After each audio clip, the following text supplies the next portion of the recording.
मुंबई हमले की चौथी बरसी से ठीक 5 दिन पहले कसाब को फांसी दे दी गई। लेकिन सही मायनों में मुंबई हमले के पीड़ितों को इंसाफ तभी मिलेगा जब पाकिस्तान में बैठे कसाब के आकाओं को सजा मिलेगी।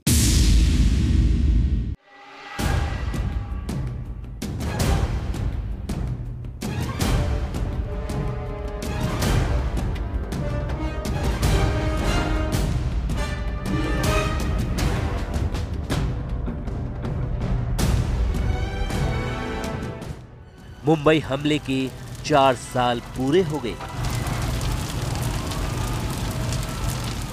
4 साल पूरे होने से ठीक 5 दिन पहले मुंबई हमले में पकड़े गए एकमात्र जीवित आतंकवादी अजमल आमिर कसाब को फांसी दे दी गई। कसाब की फांसी से देश ने राहत की सांस ली। पीड़ितों ने फांसी दिए जाने पर खुशी जाहिर की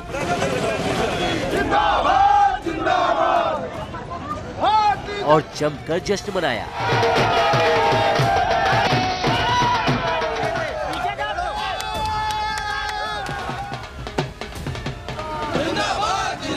हमले में घायल एक बच्ची तो यहाँ तक कह गई कि यदि कसाब को सरेआम फांसी दी जाती तो उसे कहीं अधिक खुशी होती। वैसे इंसाफ किसी की जिंदगी से बड़ा नहीं हो सकता। कसाब के अंत से मुंबई हमले में मारे गए लोगों को श्रद्धांजलि जरूर मिली है।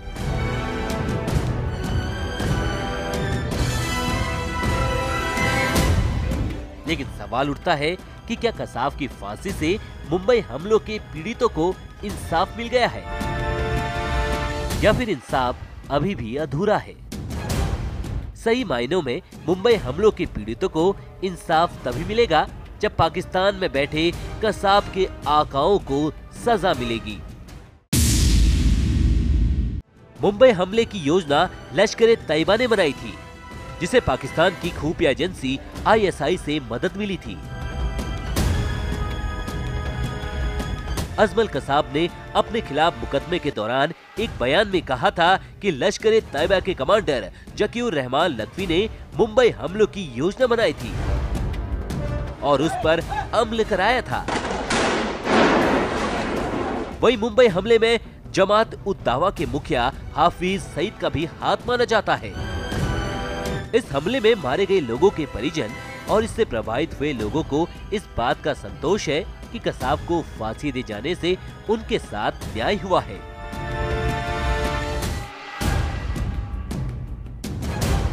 पीड़ितों के मुताबिक इससे आतंकवादियों को यह सबक मिलेगा कि भारत उनके खिलाफ कठोर कार्रवाई के प्रति तत्पर है। ऐसे देशद्रोहियों को फांसी दिया जाए जो विदेशी मुल्क से आके मतलब हिंदुस्तान में आतंक फैलाते हैं। ऐसा आदमी की जिंदा नहीं रखना चाहिए। गवर्नमेंट बहुत कड़ाई करना चाहिए। ये सब आदमी को तुरंत मार देना चाहिए। अफजल गुरु को भी इस संसद हमले में फांसी दी जानी चाहिए। हम लोग बहुत खुश हैं इसके लिए कि कम से कम हिंदुस्तान के ऊपर हमला करने वालों को दंड मिला और सही दंड मिला जो न्यायपालिका ने दिया हमारी। ये जो हमारे देश के हित के लिए बहुत बड़ा नुकसानदेह है, तो हम लोगों को चाहिए, मतलब हमारे सरकार को चाहिए, हमारी मांग है कि इस तरह का कोई भी आतंकवादी कभी भी पकड़ा जाता है तो उसको बहुत जल्द इस तरह की सजा मिलनी चाहिए। मुंबई हमले का एक और गुनहगार डेविड कोलमैन हेडली इन दिनों अमेरिकी जेल में बंद है। अमेरिकी प्रशासन ने अदालत में दावा किया था कि मुंबई हमलों में ISI का मेजर इकबाल भी शामिल था। हेडली ने अपनी गवाही में अदालत को बताया था कि वो मेजर इकबाल से मिला था, जिसने उसे मुंबई में हमलों की तैयारी करने को कहा था। भारत सरकार की रिपोर्ट के मुताबिक हेडली ने मेजर इकबाल की निगरानी में ट्रेनिंग शुरू की ताकि मुंबई हमलों के लिए उसे अच्छी तरह से तैयार किया जा सके। पाकिस्तान की अदालत में मुंबई हमलों के 7 गुनहगारों के खिलाफ मुकदमा चल रहा है, लेकिन इसकी रफ्तार से भारत सरकार संतुष्ट नहीं है। मुंबई हमले के बाद जो तथ्य और सबूत सामने आए, उनके मुताबिक इस बड़े हमले के पीछे ISI का भी हाथ है।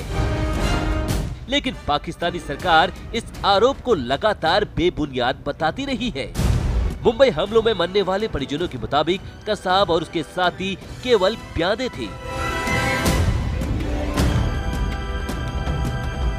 हमले के असली गुनहगार हाफिज सईद, लखवी और ISI के कुछ अधिकारी रहे हैं। जब तक इनके खिलाफ कार्रवाई नहीं होती तब तक ये इंसाफ अधूरा रहेगा। पाकिस्तान से जो आतंकवादी ISI और पाकिस्तान गवर्नमेंट और वहाँ के आतंकवादी संगठन के सहयोग से भारत में आए थे, उसमें 9 मार दिए गए थे और एक अजमल आमिर कसाब को फांसी दे दी गई है। लेकिन जो इसके मास्टरमाइंड थे, जो फ़ोन पर यहाँ के आतंकवादियों को निर्देश दे रहे थे, उन सब के बारे में पूरी दुनिया को पता है कि वो पाकिस्तान में खुली हवा में सांस ले रहे हैं। 26/11 के ज़ख्म तब तक नहीं भरेंगे जब तक पाकिस्तान में बैठे इन आतंकवादियों के जो सरबराह हैं उनको भारत सरकार भारत लाकर उन पर मुकदमा चलाकर उन पर कार्रवाई न करे।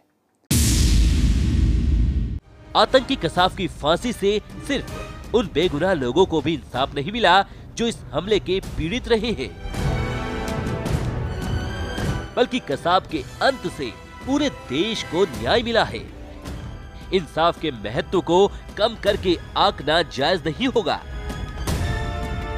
लेकिन देश और 26/11 हमले के पीड़ितों को पूरा न्याय और इंसाफ तब मिलेगा जब इस हमले को अंजाम देने में शामिल सभी दोषियों को फांसी के तख्ते पर लटकाया जाए। तभी मुंबई हमले के पीड़ितों को इंसाफ मिलेगा और हमले में मारे गए लोगों को सच्ची श्रद्धांजलि। Bureau report, A to Z news.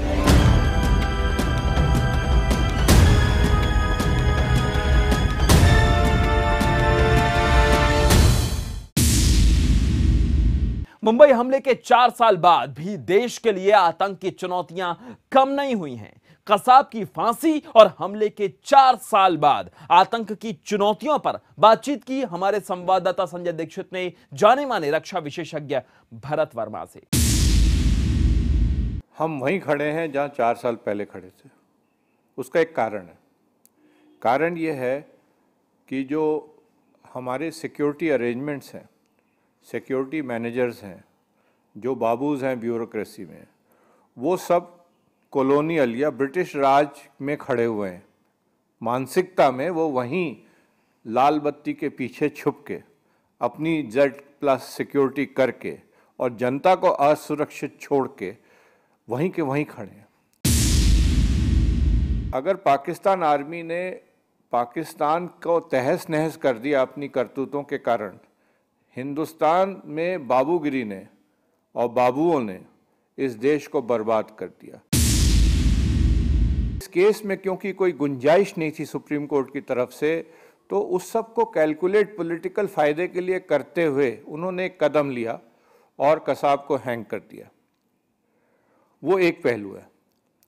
लेकिन दूसरा पहलू यह है कि उस सब कैलकुलेशंस को ताक में रखते हुए ये देश के लिए पहली बार एक कदम है कि आज के बाद हम आतंकवाद के खिलाफ जो लड़ाई लड़ रहे हैं, हम पीछे मुड़ के नहीं देखेंगे, हम आगे ही चलेंगे, आगे ही देखेंगे और सीरीज ऑफ ऐसे एक्शन अपनी सरकार को लेने में मजबूर करेंगे, जिसमें अफजल गुरु भी है, जिसमें हाफिज सईद जैसे लोग घूम रहे हैं जो कसाब के लिए प्रेयर्स पाकिस्तान में ऑफ़र कर रहे हैं कि उसको हीरो बनाने की कोशिश कर रहे हैं। ऐसे लोगों को न्यूट्रलाइज जब तक सरकार नहीं करेगी तब तक आतंकवाद को आप सफाया नहीं कर सकते हैं। एटलीस्ट आतंकवाद को बैकफुट में डालने के लिए आपको प्रिवेंटिव इंटेलिजेंस, न्यूट्रलाइजेशन ऑफ दहशतगर्दी inside Pakistan through intelligence agencies, ये स्टेप्स लेने पड़ेंगे। इस विशेष में इतना ही। नमस्कार।